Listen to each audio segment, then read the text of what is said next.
We are voting for both the president and the state reps and also questions for the state. My job is to make sure that everything moves smoothly. We answer any questions for people that if they have a problem. Sometimes they're not on the list or something like that. They come to me and make sure that we can find them somewhere, and we're usually pretty good at doing that. Voting's important because it's one of those things like you can't complain if you didn't vote. But I think that everybody should get out and vote, and they're able to express what they feel by voting either for the questions or president or whatever. It'll be a new person that will be coming in, and we have to make sure that the person that we get is the one that we want. If you don't feel as though you can vote, you should think it over, because this is really something that we have to do so that we can get our country back where it needs to be. And I had predicted between 85 and 90%. I'm hoping that it is that much. It's noontime when we have 60% of the vote. There's 10,484 that have already voted. That includes the early voting, so I think that's pretty darn good. I think voting is every citizen's civic responsibility. It's crucially important, particularly in these times, both the national and the local elections, to get out and exercise that right and duty.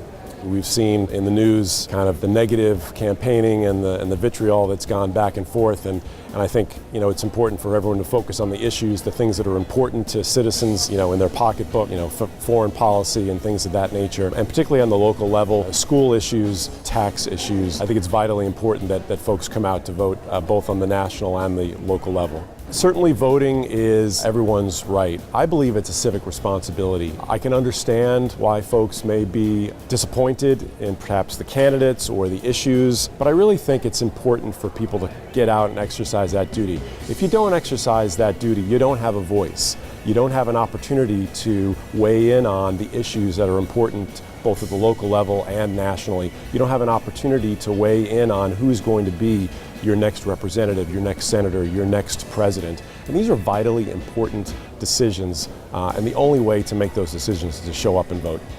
It's how America works.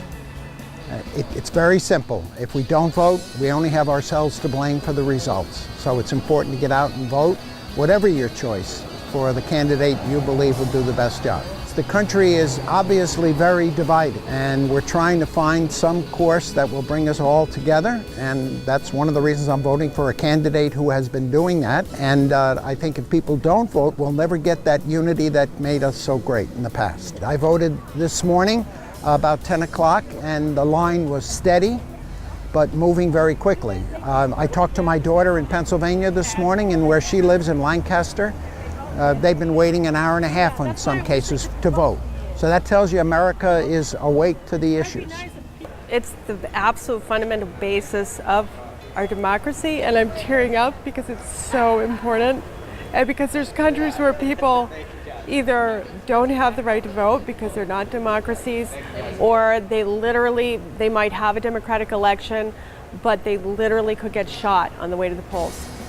So how could you fail to do that, as long as it's within your physical capacity to get to the poll? I've been pretty riveted. I've followed it really closely, partially because I live with my 90-year-old mother, and she's really into the election, and she's going blind, so it was up to me to read the paper and tell her about it. She listens to the television. She tells me what she's seen on the TV. I tell her what I've read in the paper. For me, it was a little bit hard with the primaries because I really like to be idealistic in my vote. I had to take a step back and be practical and look at who could win, and also who did I feel would run the country best. There's been a lot of people that have come to vote, and one of the reasons I like Election Day is I see everybody that I know, they come in and they vote. And it's a good feeling to know that everybody does vote, and they have the enthusiasm, and especially in the early voting, which I wasn't sure of how that was going to work, and it really worked out well, and I think that we had a good system which helped out, and that people got in and out, and they were very pleased by it.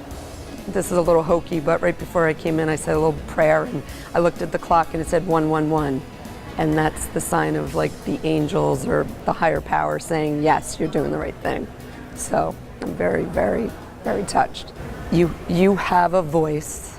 You need to let us hear it. I don't care who you're voting for, but it is your God-given right as an American to vote. And I think you're wasting your citizenship if you're.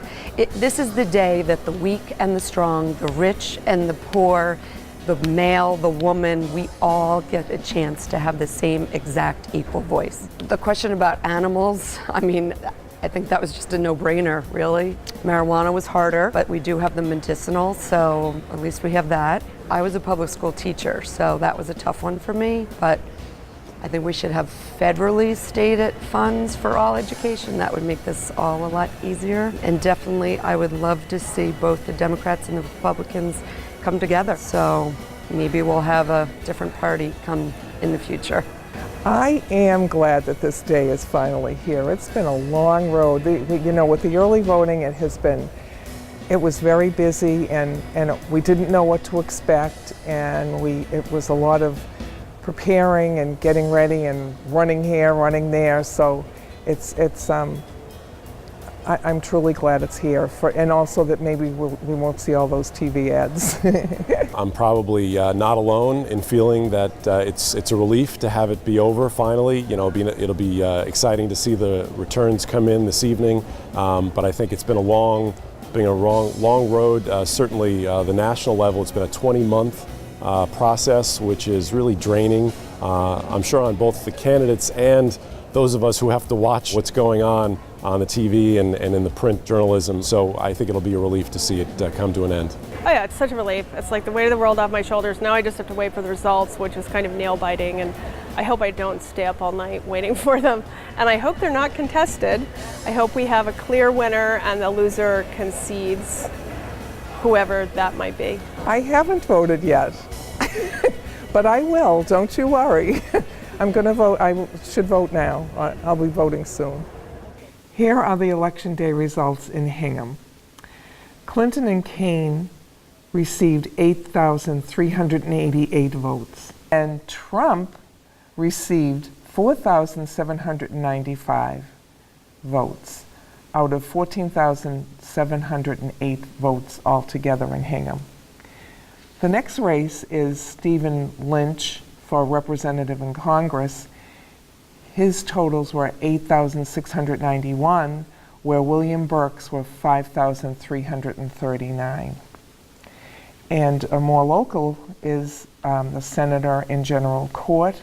Patrick O'Connor received 6,496 votes. Paul Gannon received 6,878 votes. For representative in general court, Kristen Arute received 6,105 votes. Joan Machino received 5,443 votes. In the sheriff's race, Joseph D. McDonald Jr. received 7,558 votes, and Scott Vecchi's figures were 5,454. Now for the questions. Question 1 on the gambling was yes, 4,017 votes, and no, 10,108 votes. On question 2 for the charter schools, yes was 6,776, and no was 7,621. For question 3 on the animal safety, yes is 11,363, and no was 2,954. And question 4 on the marijuana, yes 6,039, and no 8,441.